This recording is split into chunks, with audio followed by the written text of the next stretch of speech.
كعبة. أوقفوا هذا الكذاب الذي يدعي معرفة السماء. احموا رسول الله. Mendengar kabar Muhammad yang masih terbilang keponakannya dianiaya Abu Jahal, Hamzah bin Abdul Muthalib yang masih mengenakan pakaian berburu lengkap dengan busur dan anak panahnya berang. Ia langsung mendatangi Ka'bah, tempat tokoh-tokoh Quraisy berkumpul.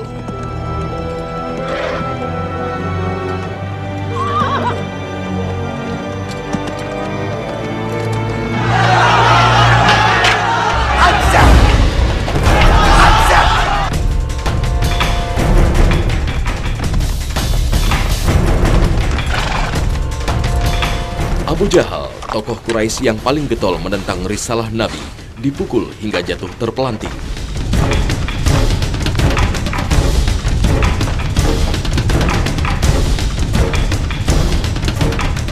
وأنت تقاتل رجالا بلا سلاح لأنهم يظاهرون هذا السفيه. ومن أسفه منكم وأنتم تحرمونه حق الكلام.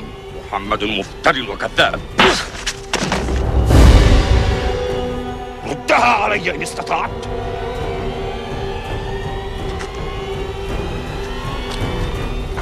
وأنتم ألا يواجهني منكم أحد؟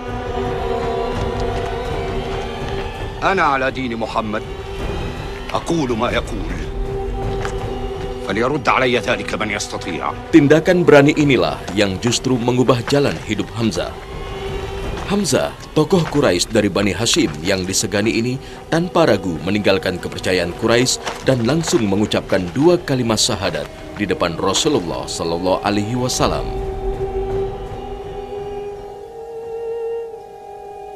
يا محمد يا ابن أخي عندما أجوب الصحراء بالليل أدرك أن الله أكبر من أن يوضع بين 4 جدران. Itu dicatat dalam sejarah hari pertama dia masuk Islam, dan itulah kemudian setelah itu Hamzah langsung nanti belajar resmi ke rumah Arqam bin Abil Arqam, tempat para sahabat berkumpul dengan Nabi SAW. Dan ini subhanallah, bagaimana Allah punya rencana. Karena ternyata Hamzah itu masuk Islamnya 3 hari sebelum masuk Islamnya Umar bin Khattab radhiyallahu anhu. Ini pertolongan Allah. Allah selalu punya rencana yang baik untuk muslimin. Ketika tahun 6 kenabian, mulai tahun 5 kenabian sebenarnya, muslimin itu mengalami masa-masa yang sangat sulit.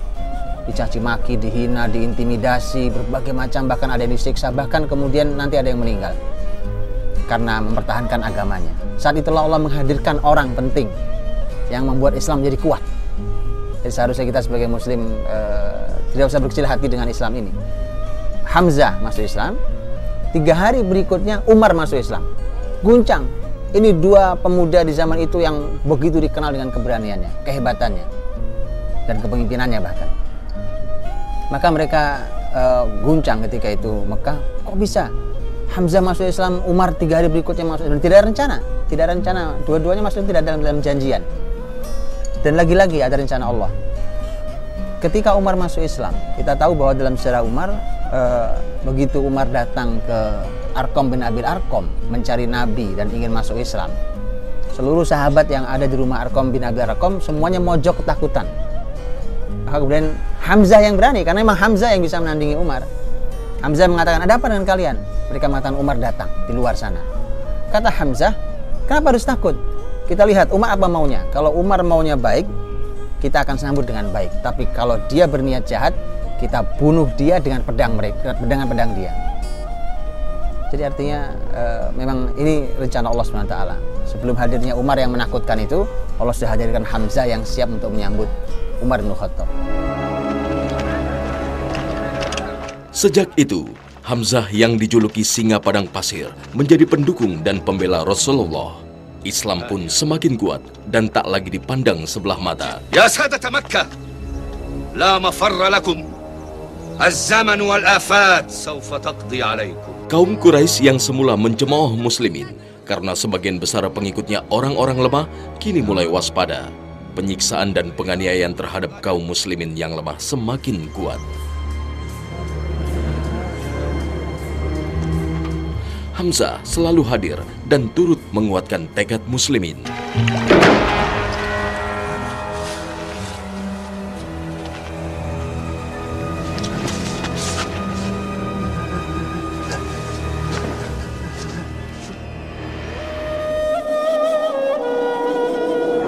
Ia pula yang turut mengorganisir keberangkatan hijrah kaum muslimin dari Mekah ke Madinah.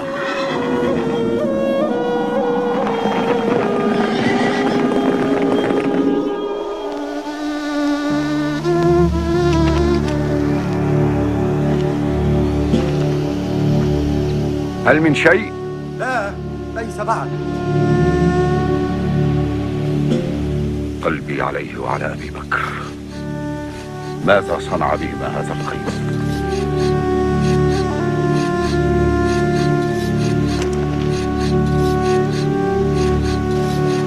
ها هو الرسول. الله أكبر الله أكبر. ها هو الرسول. الله أكبر. أقبل الهادي البشير. الله أكبر الله أكبر.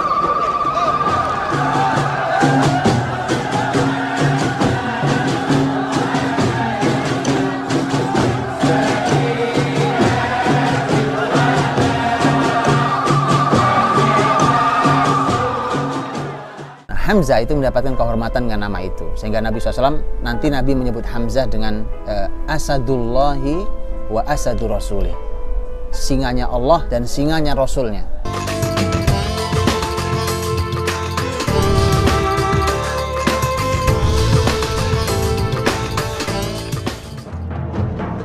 Di Madinah, Hamzah larut bersama kaum muslimin membangun kota Nabi yang diawali dengan Masjid Nabawi.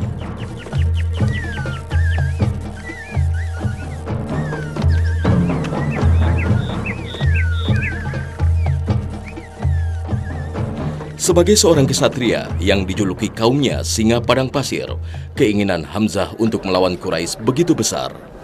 يا رسول الله، أنا أعرف أنك تدعو إلى السلام، ولكن لو تركناهم نفقد كرامتنا بعد أرضنا يا رسول الله.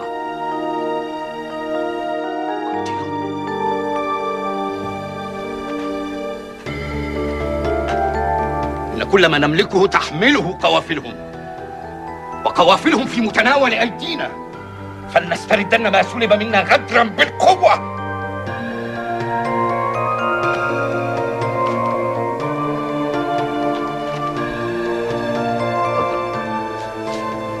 عذرا إن كنت قد رفعت صوتي في حضرتك يا رسول الله، ولكنها غضبة لله ودين الله. قاتلهم يا رسول الله. Apalagi setelah mendengar kabar dari Mekah bahwa kaum Quraisy mulai merampas harta dan menahan keluarga yang ditinggalkan kaum muslimin. لا قتال حتى يأذن الله. استمعوا إلى ما نزل على رسول الله من القرآن. بسم الله الرحمن الرحيم. أذن للذين يقاتلون بأنهم ظلموا وإن الله على نصرهم لقدير. الذين أخرجوا من ديارهم بغير حق إلا أن يقولوا ربنا الله. صدق الله العظيم. الله أكبر! الله أكبر! الله أكبر!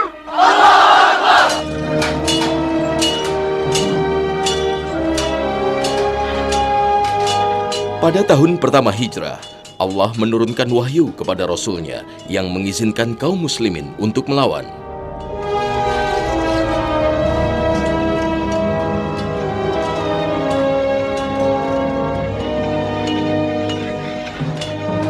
Setelah misi pengintaian yang dipimpin Hamzah, pada tahun kedua Hijriah terjadilah Perang Badar.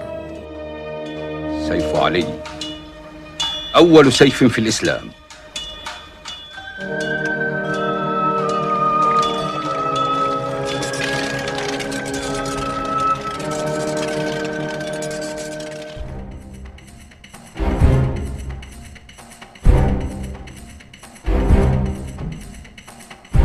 Perang pertama dalam Islam sekaligus peristiwa yang mengharumkan nama Hamzah bin Abdul Muthalib yang mendapat gelar Asadullah atau Singa Allah dari Rasulullah Sallallahu Alaihi Wasallam. Hamzah itu mendapatkan kehormatan dengan nama itu, sehingga Nabi SAW nanti Nabi menyebut Hamzah dengan Asadullahi wa Asadu Rasulih, singanya Allah dan singanya Rasulnya, singa Rasulullah SAW. Jadi begitu mulianya. Ini satu-satunya sahabat yang berhak mendapatkan gelar singa, hanya Hamzah.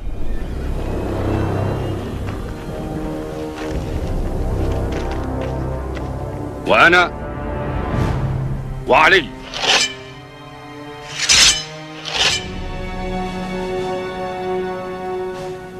يقول رسول الله والذي نفس محمد بيده: لا يقاتلهم اليوم رجل فيقتل صابرا محتسبا مقبلا غير مدبر إلا أدخله الله الجنة.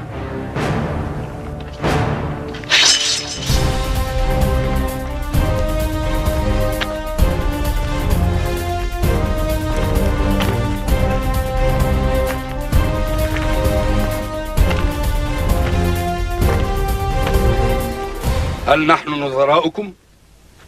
لا إله إلا الله محمد رسول الله.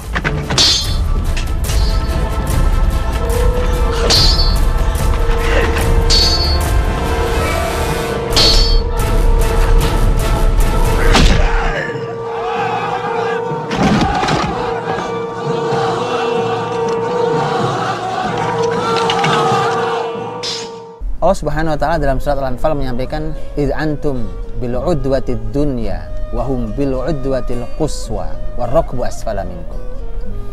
Ketika kalian muslimin adanya di udwatid dunya dan kemudian orang-orang musyrik itu adanya di udwatil quswa. Kalau kita datang ke Badar, dan Badar itu posisinya kurang lebih di tengah antara Mekah dan Madinah. Kalau hari ini kita berkendaraan dari Madinah kurang lebih 3 jam dengan kendaraan, ya, itu hari ini masih bisa kita lihat ada padang pasir. Kalau kita menghadap ke arah ada gunung di sana, di balik gunung itu ada laut merah itu. Di sana ada padang pasir. Di sini terjadinya peperangan antara musyrikin dan muslimin. Orang-orang musyrikin ketika itu mereka pasukannya diletakkan di tempat bertanah. Jadi di sana ada kebun. Kalau sekarang masih kita lihat ada kebun korma. Di sanalah pasukan musyrikin, itu yang disebut dengan udwatul quswa. Nah, muslimin posisinya ada di tempat yang berpasir. Sehingga ketika malam harinya Allah turunkan hujan, sebelum esok harinya ada peperangan, Allah turunkan hujan, maka kemudian Allah mengabadikan bahwa hujan itu adalah nikmat Allah Subhanahu wa taala. Idh yughashshikumun nu'asa amanatan minhu wa yunazzilu 'alaikum minas sama'i ma'an. Ketika Allah menyelimuti kalian dengan rasa ngantuk, kemudian Allah menurunkan hujan dari langit. Salah satu fungsinya adalah wa yutsabbita bihil aqdam, agar kaki kalian tuh kokoh, teguh. Kenapa? Karena begitu pasir itu ditimpa oleh air hujan, maka dia menjadi keras. Itu nyaman, manusia nyaman, kuda nyaman. Tetapi ketika tanah liat ketimpa air, ya, bercampur dengan air menjadi lumpur. Itulah yang membuat orang musyrik malam itu tidak nyaman istirahatnya, tidak tenang, kuda mereka tidak nyaman, unta mereka tidak nyaman. Sehingga istirahat mereka kurang, padahal esok harinya mereka harus bertarung di dalam perang Badar. Itu salah satu pertolongan Allah sebagai muqaddimah untuk kemenangan yang kemudian Allah berikan di perang Badar. Hannibal, taqaddamu! Come on!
Hamzah yang memimpin lebih dari 300 orang muslimin berhasil mengalahkan lebih dari 1.000 orang pasukan kaum musyrik Mekah.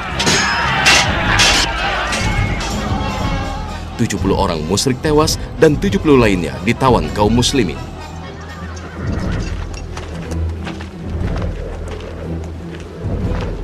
رسول الله لا يرضى أن تقيدوا الأسرى. لو كنا مكانهم لقتلونا. علينا أن نتبع وصايا رسول الله في الأسرى، لا تسحبوهم مربوطين، قاسموهم زادكم. من يعرف القراءة والكتابة يعلم 10 من المسلمين لقاء حريته. أشهد أن لا إله إلا الله. أشهد أن لا إله إلا الله. Kemenangan Perang Badar di Lembah Badar membuat kaum muslimin semakin kuat, sementara kaum Quraisy semakin terpuruk. Nama Hamzah semakin membuat gentar para musuh-musuh Islam di Mekah, bahkan kaum Yahudi di Madinah. Hamzah bin Abdul Muthalib memang orang yang paling piawai dalam seni perang di kalangan suku Quraisy. Hamzah di kalangan Arab dikenal seorang pemuda yang zaman itu memang dia masih sangat muda usianya, karena bedanya dengan Nabi SAW hanya 2 tahun lebih lebih tua Hamzah.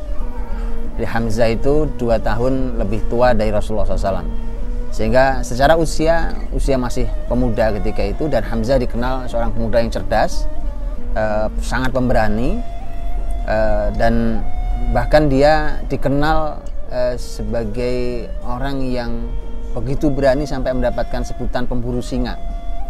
Ini sebenarnya sebuah ungkapan saja bahwa begitu berani ya. Kalau orang lain berburu mungkin hanya berburu, ya hitunglah binatang serigala di padang pasir atau apa, dia berburu singa.